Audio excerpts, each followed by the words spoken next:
നമ്മുടെ വേദഗ്രന്ഥം പരിശുദ്ധ ഖുർആൻ, ഇന്നാ നഹ്നു നസ്സൽന ദിക്റ വ ഇന്നാ ലഹു ലഹാഫിദ്. ഈ ദിക്റിനെ അള്ളാഹുവാണ് അവതരിപ്പിച്ചത്.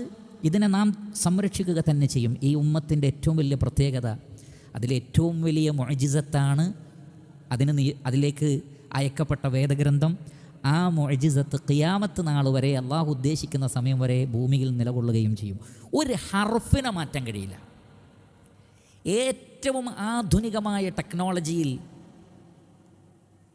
ഏറ്റവും ബുദ്ധിമാന്മാരായ ആളുകൾ കൂടിയിരുന്ന് 35ഉം 50ഉം 100ഉം ഡെലിഗേറ്റ്സുകൾ എഴുതുന്ന പുസ്തകങ്ങൾ തൊട്ടടുത്ത വർഷം എഡിറ്റിങ്ങാണ്. അക്ഷരങ്ങൾ മാത്രമല്ല, അധ്യായങ്ങളടക്കം ആശയങ്ങളടക്കം എഡിറ്റഡാണ്. 14ാം നൂറ്റാണ്ടായി. ഒരു ഹർഫിൽ ചേഞ്ച് കാണാൻ കഴിയില്ല. ഒറ്റ ഹർഫിൽ ചേഞ്ച് കാണാൻ കഴിയില്ല. അൽഹംദുലില്ലാ, ഈ ഉമ്മത്തിൻ്റെ പ്രത്യേകതയാണ്.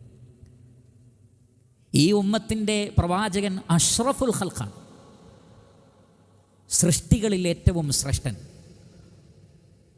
ആ തിരുപാദം, അതിന് തുല്യമായതൊന്നും ഭൂമിക്ക് മേലെ കൂടി നടന്നു പോയിട്ടില്ല.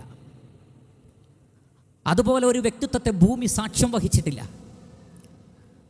അതുപോലെ ഒരു റൂഹിനെ ആകാശലോകങ്ങൾ സാക്ഷ്യം വഹിച്ചിട്ടില്ല.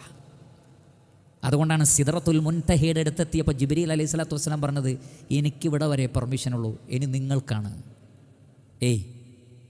ജിബ്രീൽ അലൈഹി സ്വലാത്തു വസ്സലാം പറയാണ്, എൻ്റെ പെർമിഷൻ കഴിഞ്ഞു, ഇനി നബിയെ നിങ്ങൾക്കാണ്. അഷ്റഫുൽ ഖൽഖ്. സ്വർഗത്തിൽ ഒരേ ഒരു സ്ഥാനം, സ്വർഗം തന്നെ എന്താണ്, അതിലെ ഏറ്റവും ടോപ്പ് സ്ഥാനം ഒരേ ഒരാൾക്കാണ്. അത് മുഹമ്മദ് നബി സല്ലല്ലാഹു അലൈഹി വസല്ലം.